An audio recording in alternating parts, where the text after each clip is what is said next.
I love traveling, and I travel a lot, especially when there is no war in my country, Ukraine. But I have no plans of traveling to Russia ever. Not because booking service has left it or other international businesses, but because dangerous thing can happen to a person in Russia, and not only to international tourists, also to their own citizens. Well, maybe there is one condition on which I can travel to Russia, to Moscow, to the Red Square, let's say, and that is to record the victories of the Ukrainian armed forces there. And with the events happening right now in Ukraine, it may be very likely pretty soon. As in any totalitarian state, people were very much afraid of foreigners in Soviet Union, and government restricted free trips of foreigners to the USSR. That's why almost any visit was pretty well planned and controlled. Tourist routes were constructed professionally to avoid the zones that may seem depressive for visitors and to demonstrate only the success and booming economy of the Soviet Union.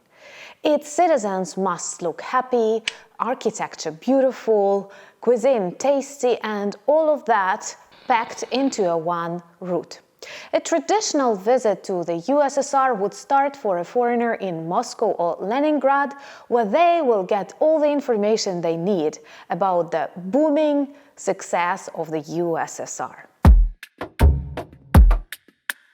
Soviet Union is one of the best illustrations of what is life and what was life in a totalitarian state. Typically, they are very closed and afraid of foreigners that can see something or inform about something. That's why normal traveling to the Soviet Union was restricted, and almost every visit was well planned and well controlled. Especially in late Stalin era, it was almost impossible to see the USSR from inside. For example, in 1956, the number of tourists that visited USSR was close to 56,000, which is really a small number for the largest country in the world. A typical tour would start in Moscow or Leningrad, where tourists will get the information they need to see the beautiful side of the Soviet Union. A totalitarian state wanted to create this facade of booming economy, happy people, beautiful architecture. There were lots of zones that were open and lots of zones that were restricted. Not just because they were interesting from the military point of view, political point of view, but because they could have shown the real life in the Soviet Union. That's why we can say that guides and tourist operators back in the time of Soviet Union were really professional, because their task was not only to create an interesting route, but to construct a politically correct vision of Soviet Union in those who managed to visit it back in the USSR times. So what was a typical trip for a foreign tourist to the USSR? In many cases, it was almost impossible, and the borders were more open to those coming from socialist countries. But still, big cities and planned routes were offered to foreigners from the rotting West too. And such trips were carefully planned. So, first of all, you cannot travel freely in the USSR. And there are lots of zones that cannot be visited ever. And the majority of tours will definitely be guided by professional guides who know what to say and what to demonstrate. It is not likely that tourists were allowed to communicate with locals, or at least unprepared locals. All the breakfasts and lunches were included, and no communication with local entrepreneurs, if such existed, was possible. Everything was controlled. So the picture that you had in your head, that you received in your head after the trip to the USSR, was totally and carefully created by professionals. The events that allowed more foreigners to come to the USSR were typically large international festivals like youth festivals, the Olympic Games, for example, or various international championships that Soviet Union was famous for. But once again, they were very carefully planned, maybe for a year or longer, with many different and unusual things taking place in the cities that would host these events. Lots of people will be asked to leave if they are considered dangerous for the communist regime, and many people will be invited. These are professionals from various secret police services, KGB agents and others who will actually communicate with foreigners pretending they are normal locals. So it is obvious that back in Soviet times, at the beginning of it, it was almost impossible to see the true picture of the USSR, and only invited people were able to cross its borders. Somewhere at the times of Khrushchev and Brezhnev, it became a little bit easier to see the Soviet country, but at the same time, the image was totally fake, a facade, a vision that people wanted to demonstrate about this beautiful motherland of so many different nations. Soon after the creation of the Soviet Union, its government realized that they need to invite foreign tourists, but at the same time they need to control the way they see the country. And back in 1929, primary and the most important tourist agency or tourist operator was created. It is known as Intourist, and you can read and see many interesting stories about this unusual organization. It included hundreds of hotels, hundreds of cafes, restaurants, and served pretty well to the tourism sector of the USSR. Actually, it was a monopoly pretty closed for the Soviet people and open for the foreigners. Its headquarters were located in Moscow, but at the booming period of Intourist, it had its hotels and restaurants in each of the capitals of the Soviet Union.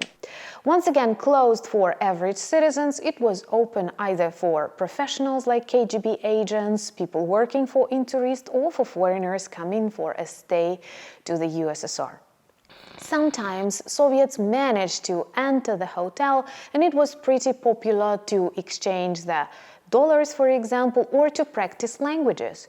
Being behind the Iron Curtain, it was pretty difficult to come in contact with native English speakers, for example, and many famous translators and interpreters were trying to spend some time in cafes and restaurants of the Intourist hotels just to communicate with people. So imagine how closed that life in Soviet Union was. It was also difficult to find job within Intourist, and by many people in Soviet Union it was treated as blessing, because any contact with foreigners was believed to give money, experience, and a different glimpse of reality.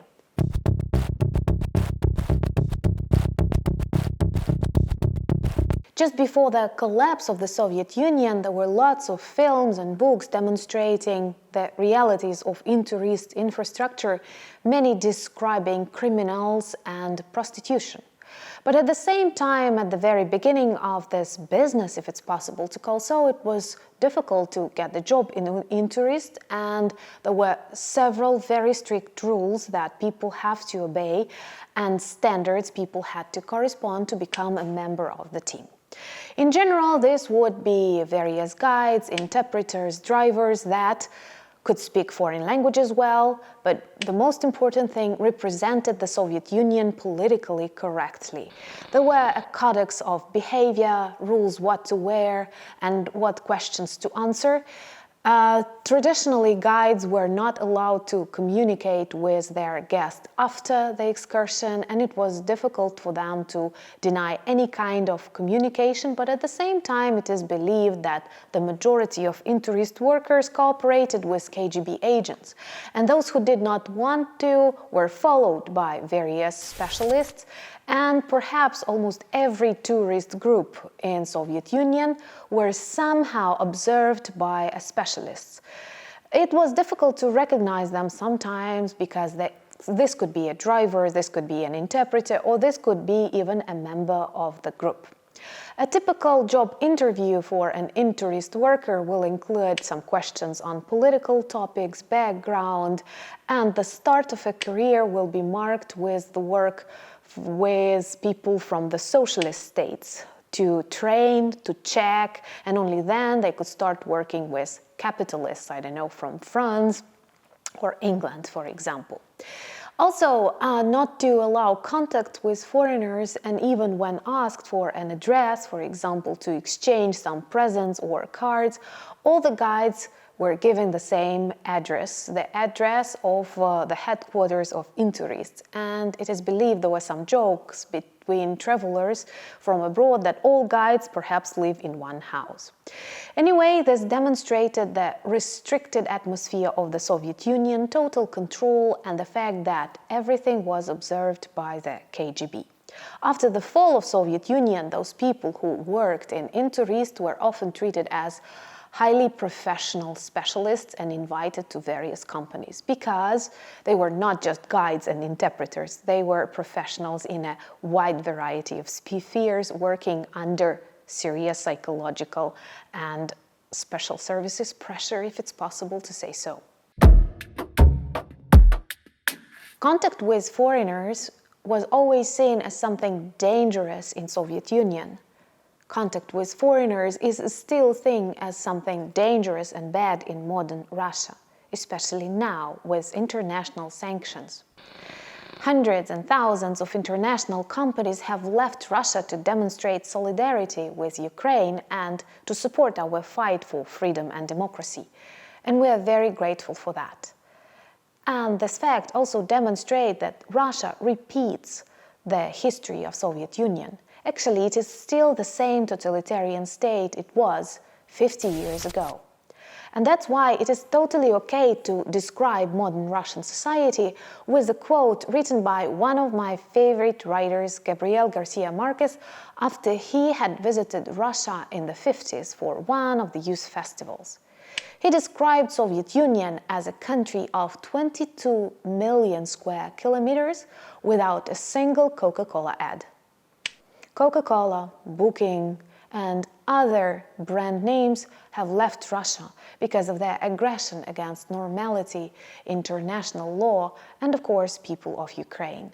And we are grateful for that, and we believe that one day Russia will change its attitude to the world and will open its borders and hearts, but it must be liberated from Putin's regime before that.